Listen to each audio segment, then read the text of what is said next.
In many traditions, the peak of spiritual achievement is imagined as a state of total control.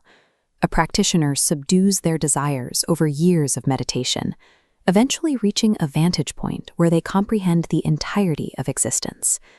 Patanjali acknowledges this milestone in Yoga Sutra 3.49. When a yogi perfectly distinguishes their pure soul from the mechanical intellect, they gain omniscience and supremacy over all states of being. Possessing this absolute cosmic authority serves as the final, most seductive trap. The Hatha Yoga Pradipika warns that displaying or even internally identifying with these attainments, known as Siddhis, causes the ego to reinflate. The old ambition to manipulate the world has simply adopted a spiritual vocabulary. By claiming ownership of this power, the yogi remains locked within the boundaries of material reality. To counter this, Sutra 3.51 dictates a practice of extreme dispassion, or vairagya.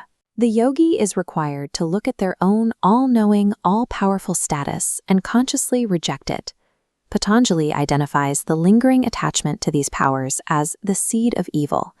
It is a refined, spiritualized vanity that must be dissolved before it can tether the soul to nature again. The master proves their readiness for freedom by abandoning this ultimate power. Real liberation requires renouncing the deep-seated desire to control nature's laws. Nature exerts its final resistance as a series of external tests. Sutra 3.52 describes how, when a yogi begins to renounce their power, they receive invitations from celestial beings. Swami Vivekananda explained that these celestial entities fear losing their places to a perfected human. They offer the yogi frictionless heavenly paradises to distract them from achieving total independence. The Mahabharata tells of Mudgala, who was invited to the angelic world of Swarga.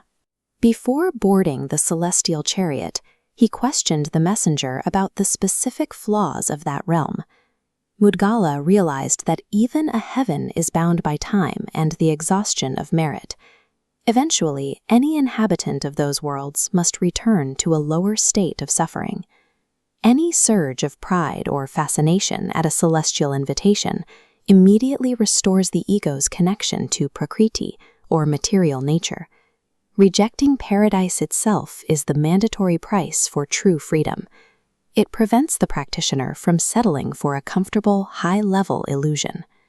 Avoiding these macroscopic traps requires a shift in how the yogi perceives the passage of life.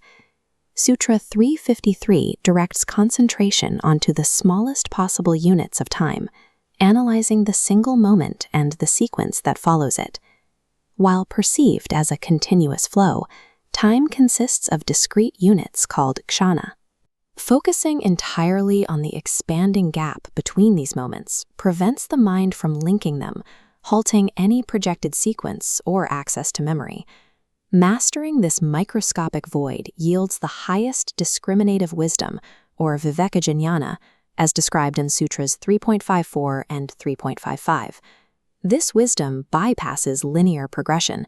It allows the yogi to comprehend all aspects of the universe simultaneously, rather than one after another. Human intellect is typically trapped by sequence. It must look at the past to understand the present, remaining always one step behind the actual event. The illusion of continuous time provides the walls of the ego's prison. Without a sequence to inhabit, the ego has no place to stand.